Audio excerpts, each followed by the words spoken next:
Yemen में UAE के जहाज पर सऊदी की एयर स्ट्राइक। ब्रेकिंग, मुकल्ला पोर्ट पर सऊदी अरब ने किया हवाई हमला। ब्रेकिंग और शॉट दिखाइए। हथियारों से लैस जहाज पर सऊदी का एयर अटैक। इस वक्त की बड़ी खबर, सऊदी अरब के हमले को यूएई ने बताया भड़काऊ। ये इस वक्त की बड़ी खबर मैं आपको दिखा रहा हूं। एक और ब्रेकिंग और शॉट, सीधा आइए बड़ी खबर। ये देखिए बड़ी खबर, यमन के मुकल्ला पर और हमले कर सकता है सऊदी। बड़ी खबर, सिविलियंस को मुकल्ला जल्द छोड़ने की चेतावनी। ब्रेकिंग और शॉट, सऊदी अरब के हमले में 15 आर्मर्ड व्हीकल तबाह हो गए, ये जानकारी आ रही है। दोनों ब्रेकिंग, दोनों शॉट दिखाइए।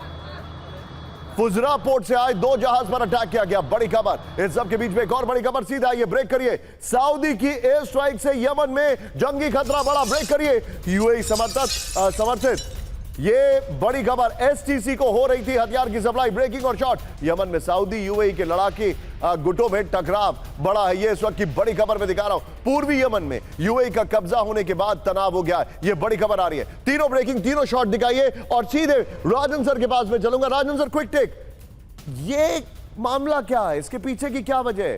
क्या यह समझा जाए कि हूती को वीक करने के बाद सऊदी के पास एक अपर हैंड आ गया है, इसलिए दे आर शोइंग पावर, या फिर इसके पीछे कोई और वजह है? देखिए, इसके पीछे मुझे लगता है निशांत की जो लोकल और रीजनल पॉलिटिक्स है वो उसका कारण है। यमन में आप देख रहे हैं कि एक तो इलाका है जहाँ पे कि जो अभी जो इंटरनेशनली जिसको रिकॉग्नाइज करते हैं वहाँ पे सऊदी अरब का जो है उसका इन्फ्लुएंस है, और दूसरी तरफ आप देख रहे हैं कि जो यूएई और सऊदी के बीच में अभी नई बंडे मैं बता रहा हूँ, ये सूडान में भी पहले हो चुका है और अभी आपको यहाँ पे भी देखने के लिए मिल रहा है।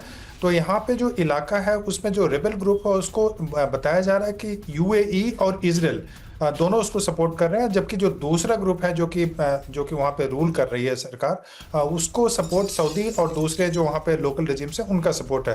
तो निश्चित रूप से जो रीजनल पॉलिटिक्स है जिसमें कि यूएई और सऊदी अरब, ये दोनों हालांकि अरबिक कंट्री हैं, लेकिन इसके बावजूद दोनों आमने सामने आ चुके हैं यमन को लेके।